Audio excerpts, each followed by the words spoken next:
Hello, forensic linguistics students. Let me tell you about this interesting thing that happened to me about a year ago. I received an email from a solicitor's office asking me if I would act as an expert witness for some linguistic evidence in a case that they were defending, right? So these solicitors were defending a man, I'm going to call him Mr. ABC, who was accused of let me be specific here for you. He was accused of using threatening, abusive, insulting words and or behavior with intent to cause fear of or to provoke unlawful violence. So this man had been accused by his neighbors of having threatened them by saying this: "I'm going to kick your ass. I'm going to pop you one. I'm going to kick your ass. I'm going to pop you one."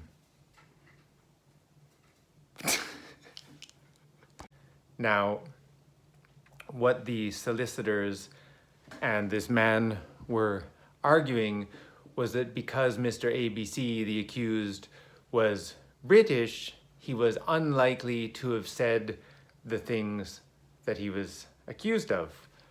And complicating this was the fact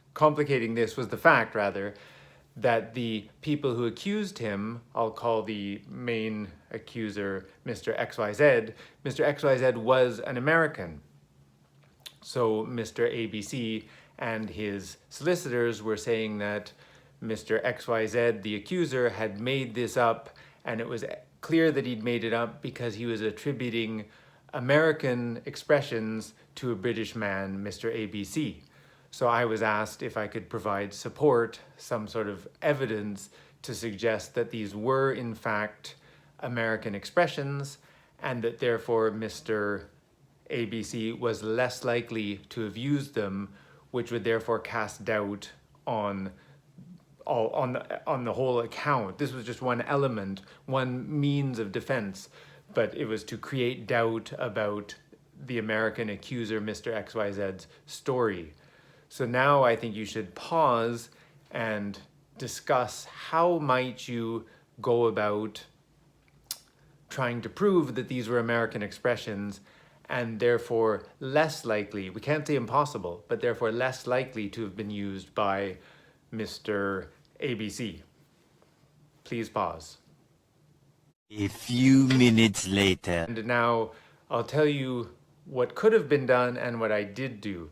As for what could have been done, you could use corpus linguistics to look at how frequently Americans use these expressions and how frequently British people use these expressions to get some quantifiable data. That was beyond my ability for this. Building a database or using an existing database would take too much time for the amount of time we had, and frankly for what they were paying me to do this. So that was not possible. So what I did was simply use dictionaries and look for evidence as to whether these expressions in dictionaries were said to be expressions that American expressions or British expressions, right? Whether they were the British variants or whether they were American variants. And I was able to rely on the fact that many people take dictionaries as being very authoritative, that if the dictionary says it, it must be true. So that provided a lot of the weight to the argument that a linguist might not necessarily accept. A linguist probably would be more convinced by corpus linguistic data and other forms of evidence, but generally it was felt that using the dictionary to show that a particular expression was American and therefore less likely to be used by a British person was enough. And I've provided you with a copy of the report that I ended up writing so that you can look at what I did, but perhaps you want to try looking in one or two dictionaries first to see what they say. You might make it make it a point of consulting both a British dictionary and an American dictionary in order to see if they have different examples of or different information about how these terms are used.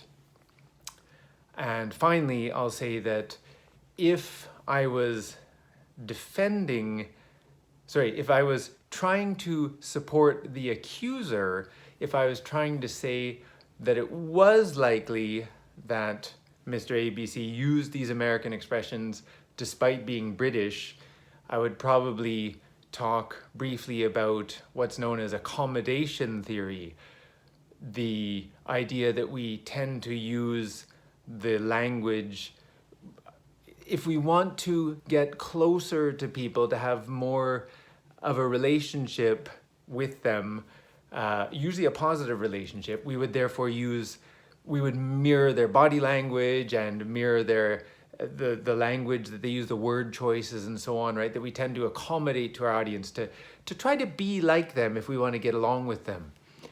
But it's also probably true that if we want to have more of an impact, even in a negative way, we will use someone's language to make sure that they clearly understand us. So you could potentially argue that Mr. ABC, despite being British, if he wanted to have more of an impact, a threatening impact on Mr. XYZ, he would in fact use American expressions so that they were more clearly and easily understood by an American and therefore had more impact and felt more threatening. But of course, I didn't say any of that because I was not there to argue against Mr. ABC, but I was rather there to support Mr. ABC. Thank you. Bye.